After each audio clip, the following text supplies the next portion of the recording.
Hello there.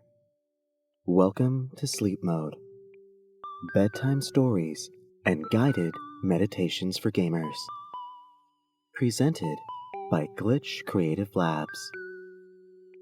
Please be sure to not listen to this recording while driving, operating heavy machinery, or while attempting to catch a shiny Pokémon. The goal of each Sleep Mode session is to guide you into a state of pure relaxation so you can put down the controller and get some rest after a long day of work or play. So find a nice, comfortable space that is free from distractions where you can enjoy a moment to relax and hopefully get some restful sleep. The use of headphones is recommended, but not necessary. Laying down on a nice, cozy bed is always preferable, but you may also choose to experience sleep mode while sitting on your favorite couch or gaming chair if you wish. If you enjoy your time with us, please consider subscribing to Sleep Mode and give this episode a like. It would be pretty chill if you did.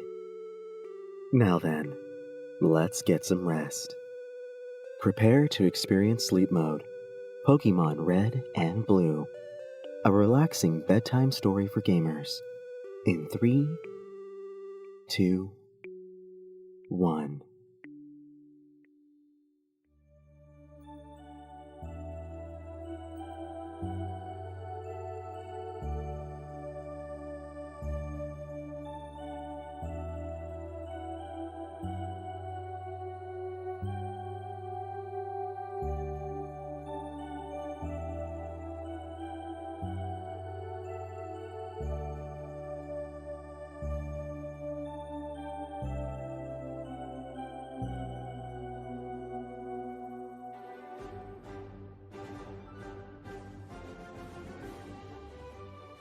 Field Log 22-98. Welcome to the world of Pokémon. This world is inhabited by creatures called Pokémon. For some, Pokémon are pets. Others use them for fights. But you study Pokémon professionally as a field researcher under the guidance of Professor Oak. Every year, bright-eyed new Pokémon trainers begin their journey to become the very best, like no one ever was. Your days as a Pokémon trainer are behind you. But all that time spent around so many different types of Pokémon has given you a deep appreciation for the ecological studies of these marvelous pocket monsters. There are always questions to be asked, and more mysteries that arise with each answer. You could say that the study of Pokémon is the ultimate adventure. Even if the gym leaders and Pokémon masters get all the glory, knowledge is its own reward. Your quest for a deeper understanding of Pokémon has led you to stumble upon a group of psychic Pokémon just off Route 5. The group consists of a few Abras, Kadabras, and one Alakazam that appears to act as the spiritual guru of the tribe. You've also noticed that a Slowpoke has recently joined the group, but you're not certain if this was intentional, or if it just got lost and decided, sure, let's just hang out here. The mind of a Slowpoke, or Slowbro for all that matter, might always remain a mystery to science. The Alakazam is about to start the daily meditation circle. After a few days of observation, it's time for you to take the next step and join the mind-opening exercise. If you would like to skip the guided relaxation segment, please fast forward to 16 minutes.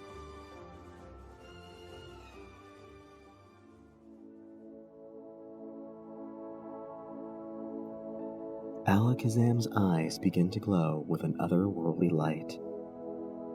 Then a calming voice fills your mind. Welcome, one and all, to our meditation circle. Here we will learn to relax our bodies and open up our minds to the world that surrounds us. Remember, the mind is your ultimate source of power. We will learn to use the power we possess to find enlightenment and live in harmony with the natural world. Now then, let us begin. Start by spreading across the surface of your meditation space. Allow your arms and legs to find a position that is most comfortable for your personal tastes. What is your body feeling at the moment? Every sensation, even discomfort, aches, and pains, are a sign that your physical body is filled with energy and life. Energy can be both positively and negatively charged. It can neither be created nor destroyed, but it can be redirected to restore a sense of harmony within your physical body. Feel your chest slowly rise and fall when you breathe in and breathe out. This is our natural rhythm. Let's change the tempo just a bit. Take in a deep breath through your nose. As you breathe in, imagine all of the positive vibrations that fill this world begin to flow inside of you.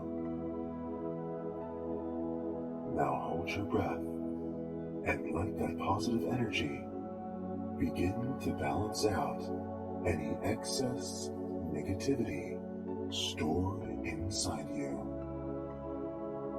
Now breathe out from your mouth. Very good. Once again, breathe in. Hold it for just a moment. And exhale. As you do, imagine that every cell in your body is at peace and connected to all the elements of nature. This world is all about balance. Fire burns grass. Water extinguishes fire. And grass absorbs water. It's easy to remember, for the most part. Don't even get me started on the mysteries of Pokémon-type matchups. How is a psychic Pokémon weak against steel? Does a Kadabra not bend steel spoons with the power of its mind? But I digress. Do not let the somewhat frustrating mysteries of this world obscure your mind from inner peace. Now, let's try to quiet our minds by emptying our heads of all lingering thoughts. It's actually way more difficult than it sounds, so don't feel frustrated if you're unable to create a blank slate in your mind. You wouldn't get frustrated at a baby Pichu from crawling away from its blanket. So too must you have patience with your wandering mind. Just close your eyes and imagine a small point of light just across your nose. Think only of that one point of light. Continue to focus.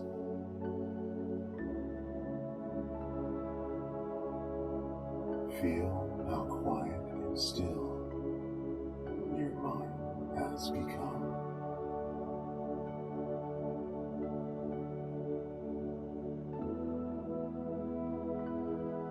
It may take a bit of practice to do this correctly, but in time, your untrained mind will grow and evolve to find peace and zen as you meditate.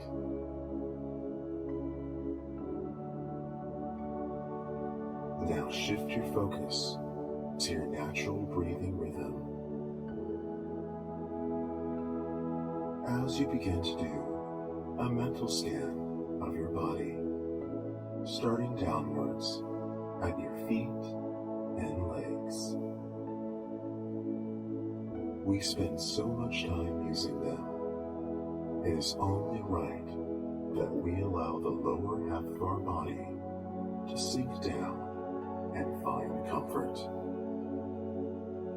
Imagine that point of light has become a warm ball of healing energy that slowly begins to pass over your feet, ankles, calves, and legs.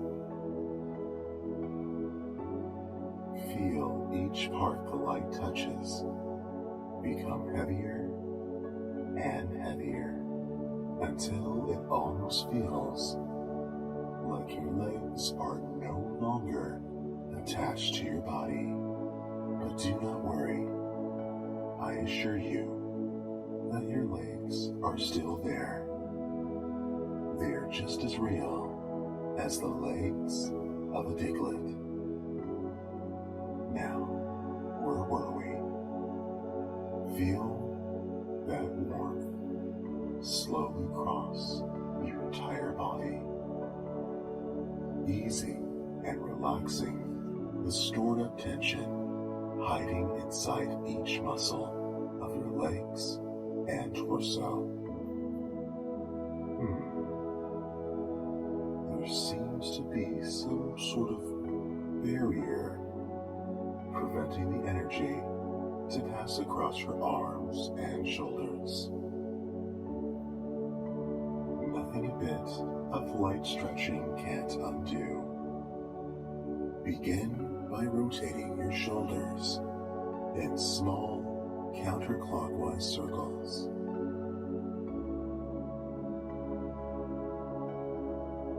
Feel all the stress and tension you carry within them start to melt away with each slow rotation.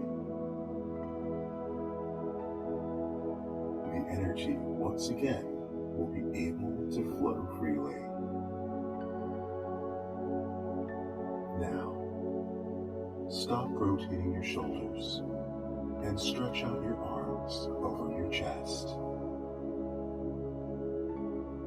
Then place your hands together with your palms touching.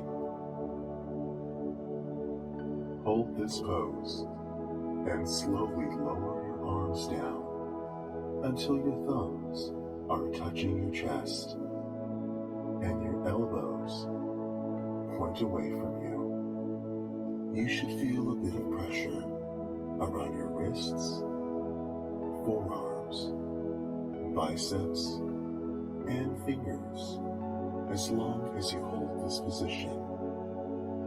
When you're ready, release your stretch and enjoy the warm vibrations as they slowly travel across your arms,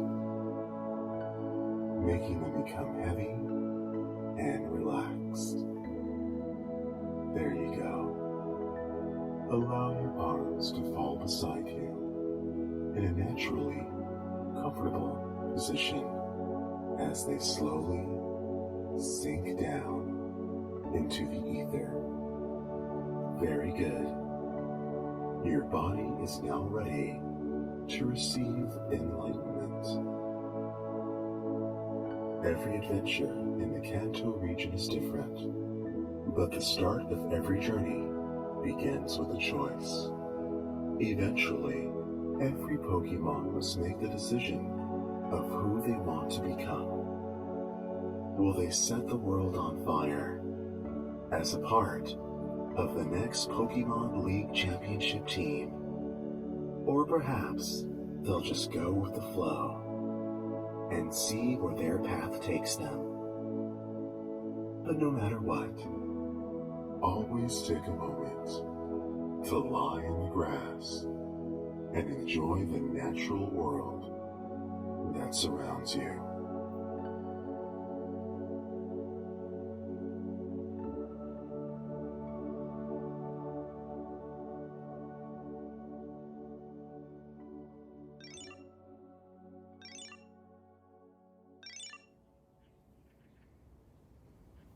The silence of the meditation circle is broken by a sharp ringing sound coming from your backpack.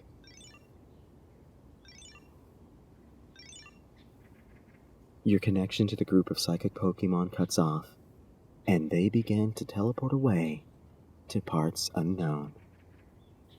Darn. You were just about to reach a state of transcendence. Oh well. You better answer your communicator to see who's calling. Oh. It looks like you're getting a call from Professor Oak. I wonder why he's calling. Pardon the interruption. I hope you weren't in the middle of something important. I'm glad you were able to answer. You see, I'm in a bit of a predicament. In just a few days, the lab will host the next generation of Pokémon trainers. They'll start their journey. I have a really good feeling about this group, but we've come across a major hiccup, would be putting it politely. Sadly, we don't have the right group of starter Pokémon these youngsters need to begin their training.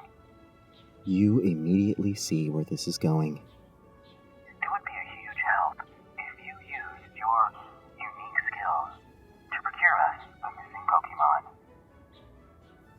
You think for a moment, and tell the professor that you would be happy to help. After all, what is the point of research and knowledge if it's not shared with the next generation of Pokémon trainers? Excellent. I knew we could count on you. Let's see. We'll need a Charmander, a Bulbasaur, and a Squirtle. And if you happen to find any interesting Pokémon on your journey in need of a trainer, by all means, bring them to the lab. We'd be happy to have them. Now, we've already secured a Charmander that is ready for pickup at a Pokémon daycare center not too far from your current location.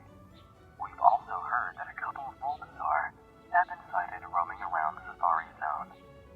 There have also been reports that a gang of mischievous Squirtles have been causing quite a kerfuffle around the Lavender Town area. Once you've caught them all, head on over to Vermilion City. We've secured you a ticket aboard the SS Anne, where you'll enjoy a relaxing voyage back to Pallet Town. It should be an easy-peasy job for you to complete. Good luck, fellow researchers. We'll be seeing you very soon.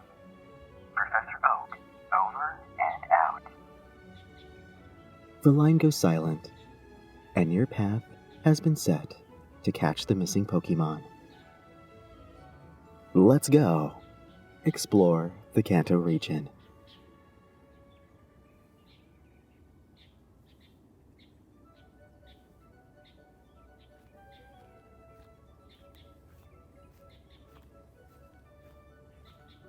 You make the short trip down Route 5 to the Pokémon Daycare Center.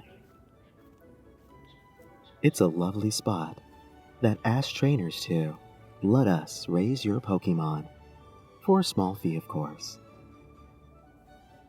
You see a couple of Pokémon happily playing in the attached playground as you enter the facility.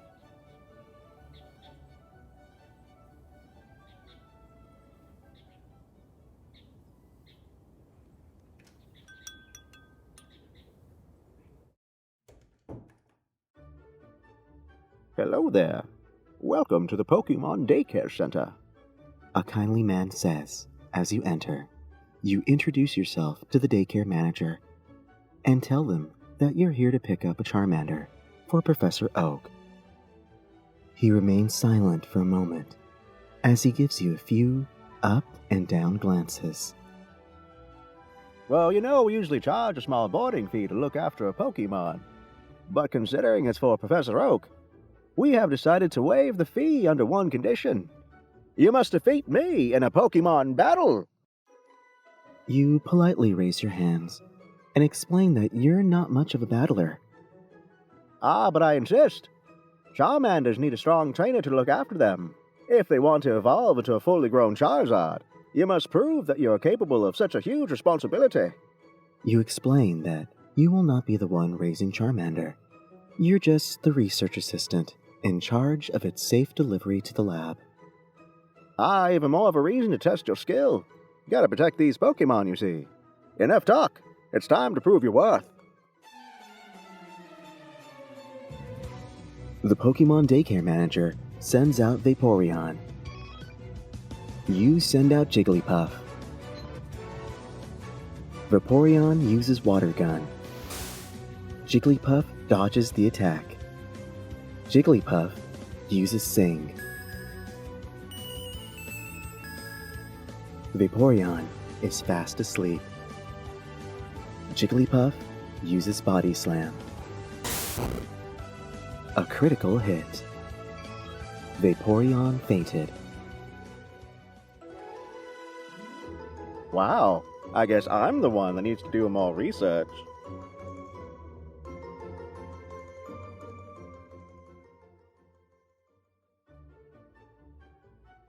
That's one tough Jigglypuff.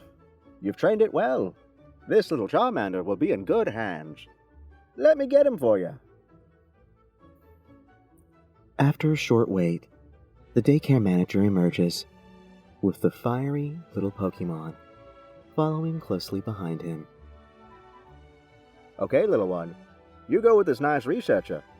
He'll make sure that you're matched up with a perfect trainer. The Charmander cries out in excitement as it enters its Pokeball for the journey. You wave goodbye to the daycare manager and pull out a map of the Kanto region. It looks like the closest stop in your journey is Lavender Town. The professor did say a gang of troublemaking Squirtles had been causing a ruckus in town. Let's move along and see what kind of trouble they're actually causing.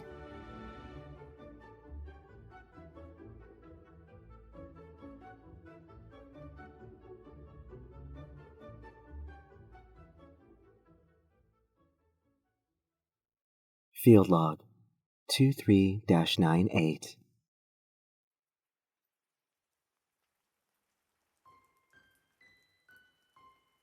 Gray skies and a gentle downpour of rain greets you as you enter Lavender Town.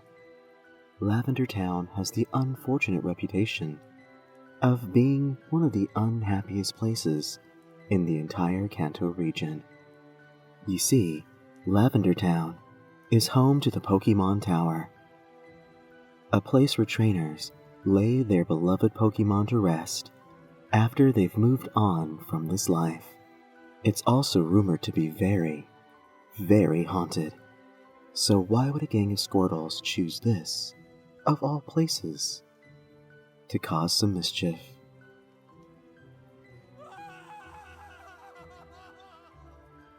What was that noise?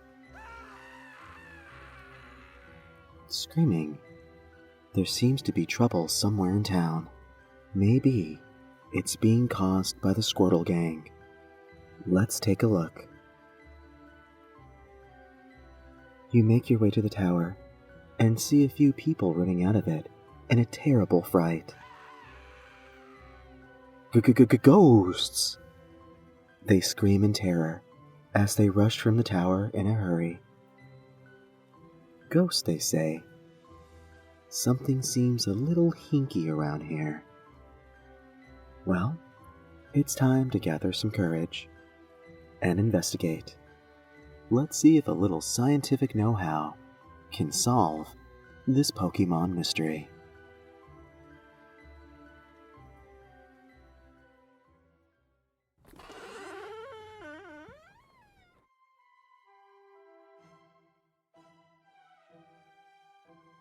So this is what the inside of the Pokémon Tower looks like.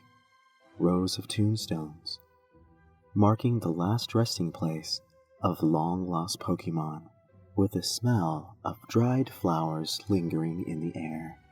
This is not too scary, you think to yourself confidently. It's actually quite peaceful. Goodness me, that door just slammed right behind you. It must have been the wind. Perfectly logical. Nothing to fear here.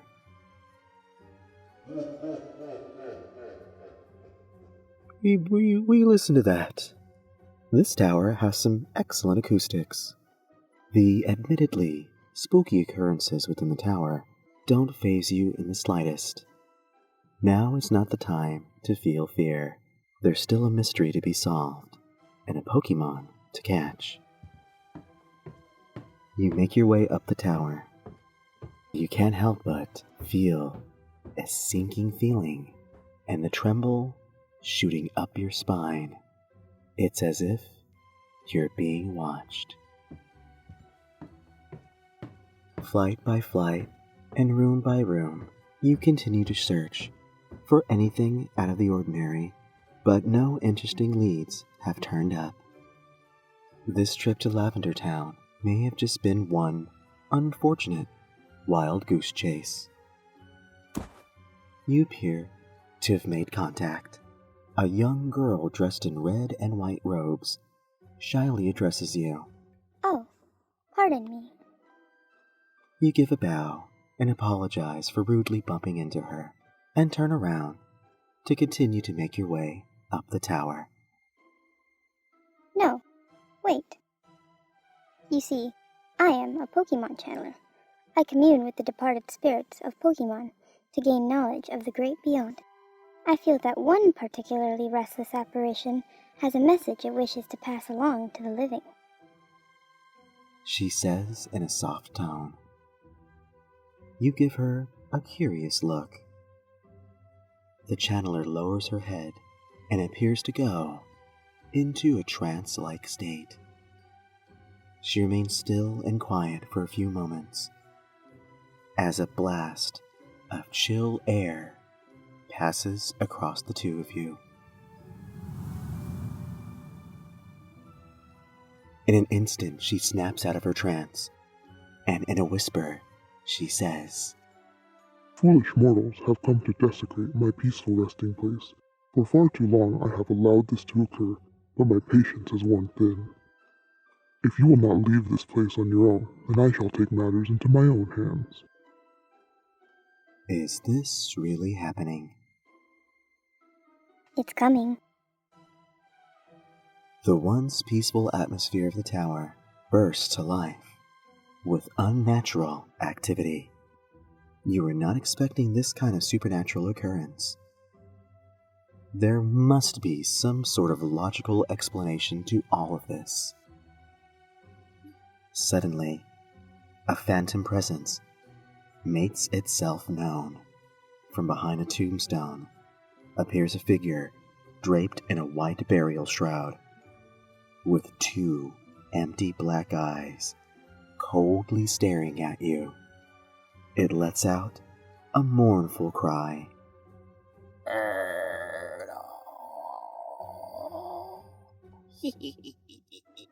Though fear grips your body, you feel that there is more to this apparition than appears. It's here, the spirit has come. The Pokémon channeler says in a hushed tone.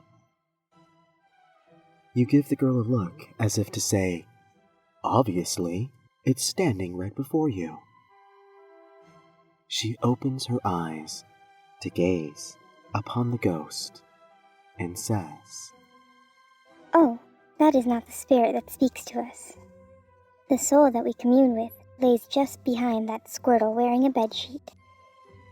The tiny cloaked figure turns to see nothing behind it. Then suddenly, the real ghost appears. It's a very angry-looking Gengar. The tiny specter jumps high into the air, revealing its true form as the sheet falls off of it. It looks like our ghost was indeed a mischievous little Squirtle, playing a practical joke on the visitors of this tower. And it's not alone. A quartet of terrified Squirtles makes their presence known and begin to flee the tower in a hurry, leaving behind their comrade to face the Gengar's wrath. Wait a moment. Why were they all wearing sunglasses? The Gengar makes its way towards the remaining Squirtle with a malicious look in its eyes. There's no time to think. There's a Squirtle that's in need of a ghostly rescue.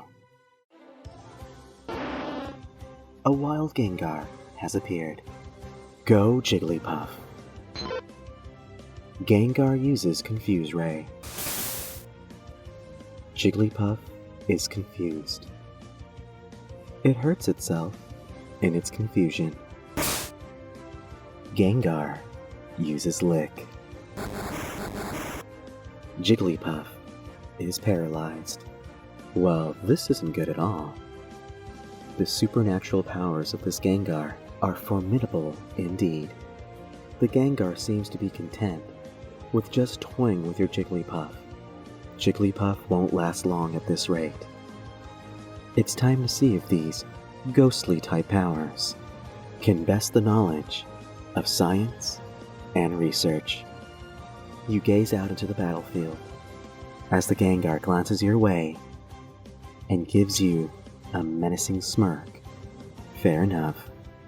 You use full restore on Jigglypuff. Jigglypuff makes a full recovery. The Gengar stands in shock. Its confidence fades as you shout out a final command to your refreshed Jigglypuff. Okay, Jigglypuff. Remember your training with Alakazam. Jigglypuff turns and smiles at you, then sets its gaze onto Gengar. Jigglypuff uses Psychic. It's super effective. The wild Gengar fainted.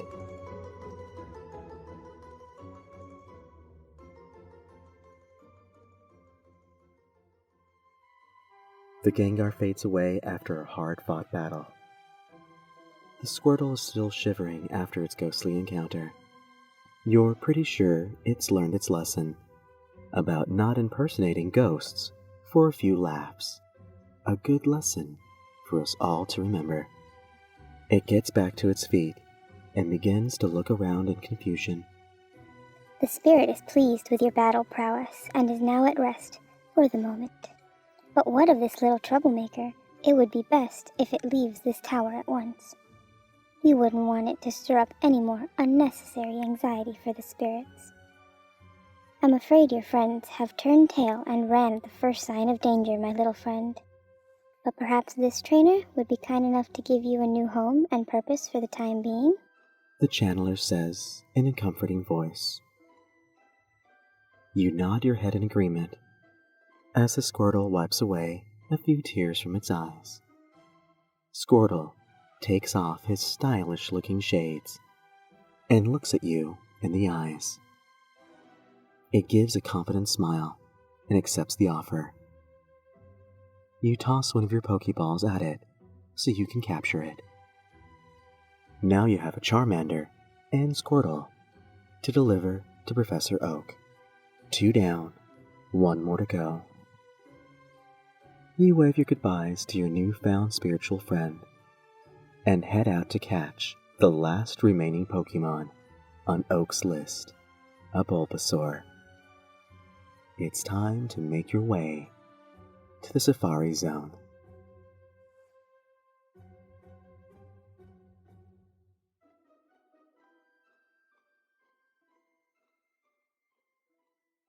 Field Log 25-98.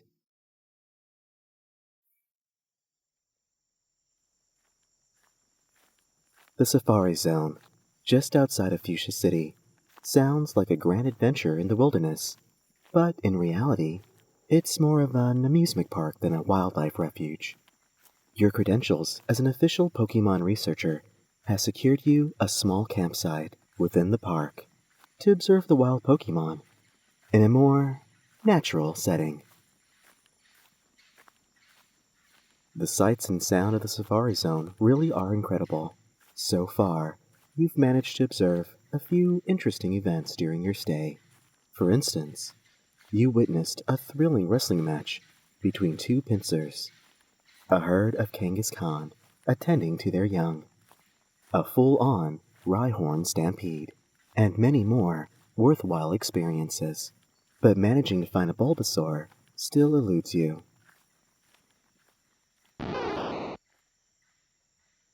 I'm pretty sure I recognize that cry. Yes, there's no mistaking it. That's the sound of a Bulbasaur, all right. But where could it be? That splashing noise. Perhaps it's near a pond. You check your Safari Zone map to locate the nearest body of water, and there it is. A small pond to the northwest of your current location. You should go check to see if it really is a Bulbasaur. Maybe it's waiting to become someone's brand new starter Pokémon. You wade through the open grassland until you find the pond that was marked on your map. Then you see it, a small Bulbasaur dipping its vines into the water. You find a bit of rough foliage to hide in as you observe and note this unusual behavior. The Bulbasaur gently uses its vine whip maneuver to stir up the top of the water. Then it places one of its tentacle-like vines into the water. Wait a minute. I think it's fishing. Huh. Fascinating. You should write that down for further analysis.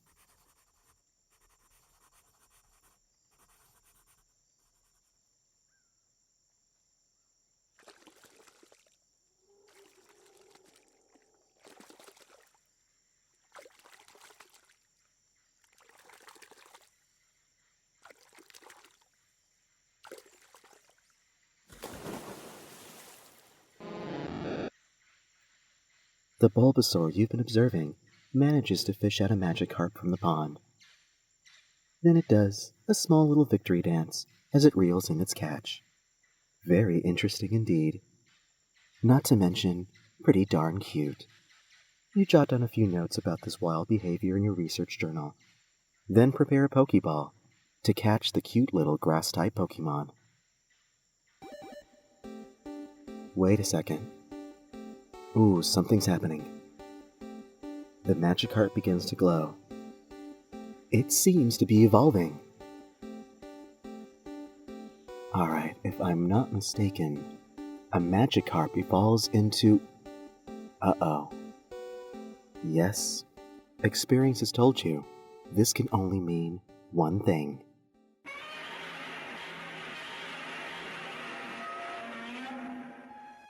The Magikarp has evolved into a Gyarados.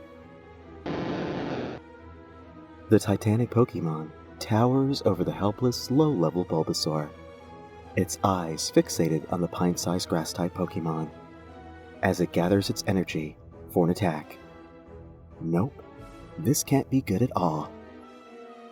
You spring into action, but it's too late.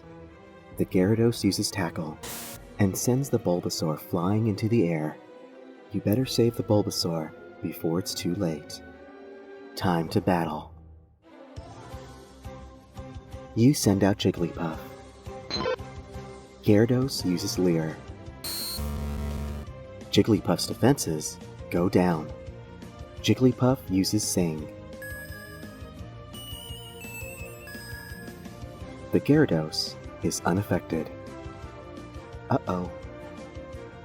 Gyarados uses Hydro Pump. It's a critical hit. Only one thing left to do. Jigglypuff uses Teleport. The Gyarados looks on in confusion as your Jigglypuff vanishes into thin air. This was not a fight you intended to win. With the help of your Jigglypuff, you were able to buy a little bit of time. The wild Gyarados turns around to see you running away with the injured Bulbasaur in your arms. Gyarados may be terribly strong Pokémon, but no one ever said they were the smartest.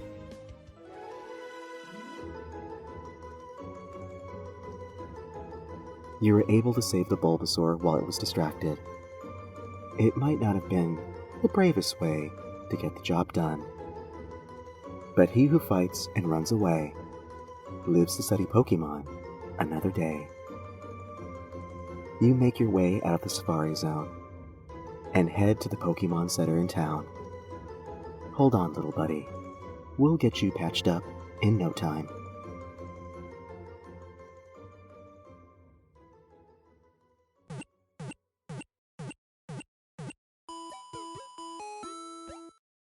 We have fully restored your Pokémon. We hope to see you again soon.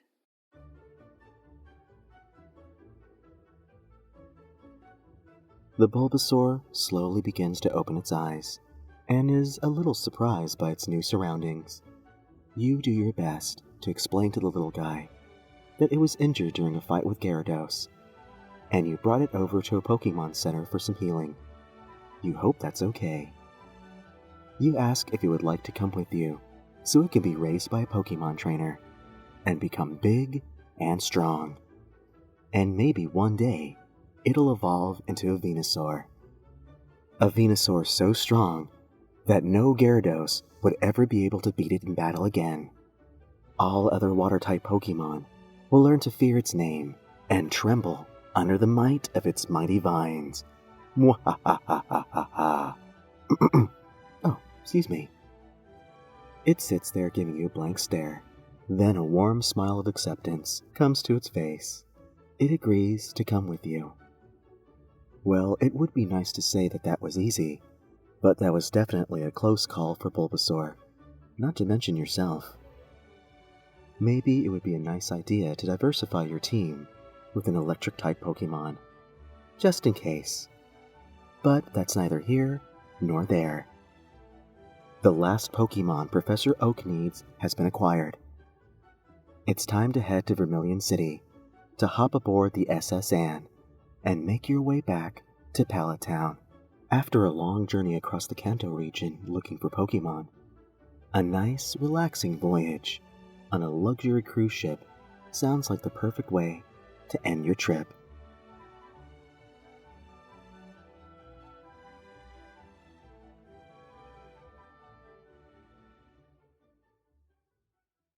Field Log 27-98.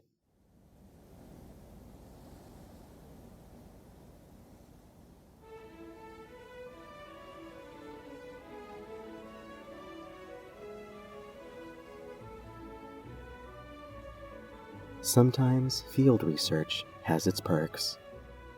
A vast blue ocean surrounds you as you enjoy the stately comforts of the SS Anne. You've been on the water for a few days now, soaking up every experience and a little bit of sunshine. We should be arriving in Pallet Town today, so you decide to take these last moments of seafaring on the deck of the ship, a cool tropical drink in one hand and your research journal in the other. You began to sift through it, taking a small nostalgic journey with each entry you read. You remember that sleepy-looking Snorlax that you shared your food with on Route 12. The moment you met your companion Jigglypuff. Even the entries regarding this journey will be etched in your memory as long as you live. You think about how sweet the world of Pokémon can be when you love and appreciate the natural balance between humans and Pokémon. You soak in a few more rays of sun as you let Charmander, Squirtle, and Bulbasaur run around the deck of the ship. They seem to have become good friends in not much time at all. It's very possible that one day they'll meet in a Pokémon battle with their new trainers. But for now, they can enjoy a few moments of peace at sea.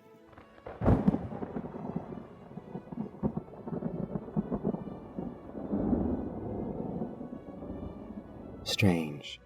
Was that a bolt of lightning? But there isn't a cloud in the sky. What could have caused that thunderbolt? Wow, it's so close to the ship. The three little Pokemon are looking over the side of the ship, so you make your way over to investigate what they're looking at. Nothing seems to be out of the ordinary. All you can see is clear blue waters, and a bit of ocean foam cresting off the side of the ship. Wait, did you hear that? It sounds like it came from just below. You narrow your eyes and closely gaze out towards the sea. Then you notice it. A little spot of yellow hanging on to a piece of driftwood. It seems to be a Pikachu. Have Bulbasaur use Vine Whip to pluck that Pikachu out of the water. The Bulbasaur acknowledges your request and uses its vines to rescue the Pikachu from the sea. With the help of these three starter Pokemon, you manage to safely bring the tiny electric mouse Pokemon to safety. It looks completely drained of energy. I wonder what could have happened to it. Where's its trainer? Why was it drifting in the sea alone? So many questions, and very little answers.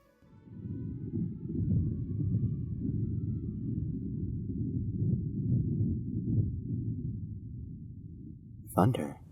Again? The sky darkens. What's going on here? There were no storms forecasted this week. How can this be possible? Everywhere I go, it's all the same. Humans. They infect the very seas with their destructive presence. Wait, who said that? Confused, I see. How typical. You could not possibly begin to comprehend the power you face. The power of Mewtwo. From out of the darkness, a Pokemon appears. A Pokemon unlike anything you've ever seen before. It floats in the air and speaks to you without speaking. This must be some type of new psychic Pokemon never before discovered. Oh, I go well beyond any mere psychic Pokemon. And in time, the world will learn to fear my name. Well, that doesn't sound very nice at all. It's coming this way. Well, it looks like you need to teach this Pokemon some manners. Let's go, Jigglypuff. Jigglypuff, use Sing. Mewtwo evades the attack. Ah, a Pokemon battle. How quaint. Would you like to try that again? Jigglypuff uses Body Slam. It's not very effective. That actually tickled. I grow tired of this. Mewtwo begins gathering its energy. Oh, drat. You only have 2 moves left. If this is indeed a psychic Pokemon, Psychic won't do much against it. All that's left is Teleport, but it seems like making an escape is not an option here. There is no escape from me. Time's up. Mewtwo begins focusing its energy into its hands. Goodbye, human.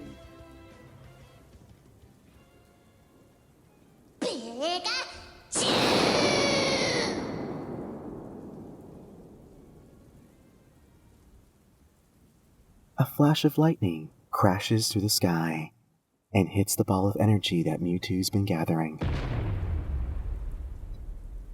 A brilliant explosion rocks the SS Anne and knocks you to the ground. Ah, what was that? The injured Pikachu stands in the way of you, your Pokémon, and Mewtwo. You have courage, little one. Need more power.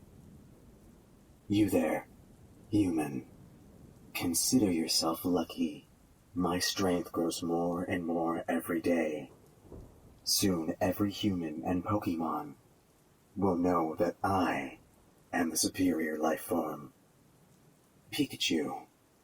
We'll meet again one day, I'm sure of it. Mewtwo flies into the distance. Settling the seas below him, as sunlight begins to break past the dark clouds. You give your thanks to Pikachu for saving the day.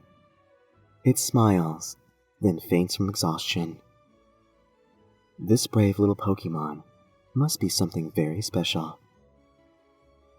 You pick him up and rush him to the First Aid Pokémon Center on the ship. We will be docking in Pallet Town soon. I'm sure the professor will want to get a look at this very special Pikachu.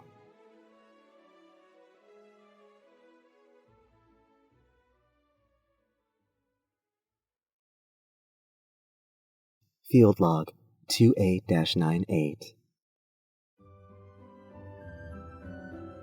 It's been a long and perilous journey, but you've somehow managed to arrive at your destination, the Pokémon Lab at Pallet Town.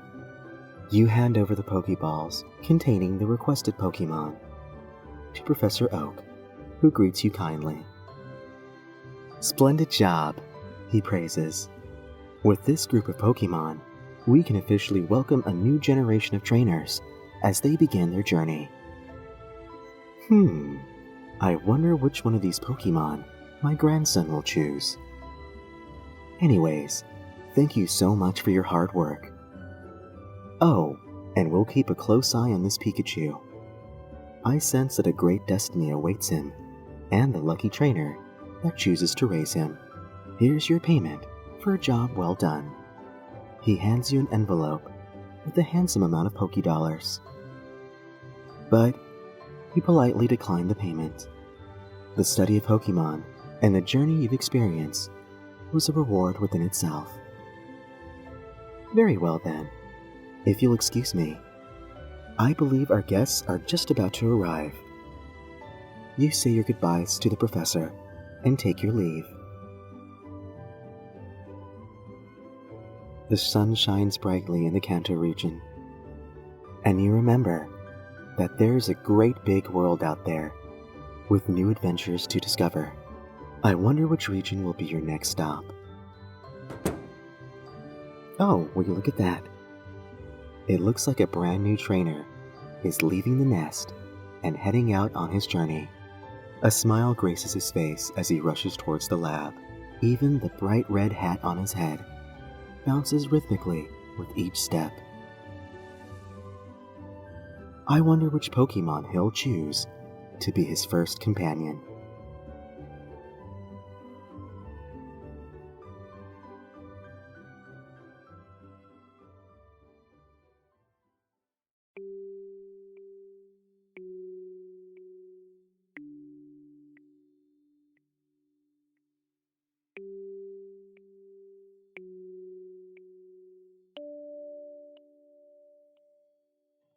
Thank you for listening to Sleep Mode, presented by Glitch Creative Labs. We hope you were able to catch some Z's during this nostalgic journey to the Kanto region. If you enjoyed this episode, don't forget to subscribe to Sleep Mode and dong that notification bell. We would like to dedicate this episode of Sleep Mode to our little homie Titus. He's finally learning all about the magical world of Pokémon. Enjoy the journey, my dude. We would also like to give a very special shout out to our good friend Xavier and to one of our biggest fans, Fiero, or Fear Arrow. We hope we pronounced that right, and thank you so much for listening to Sleep Mode.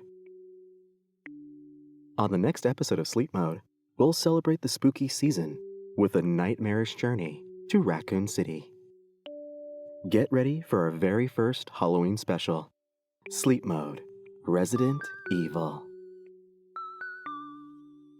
We'll see you again very soon. Good night, gamers.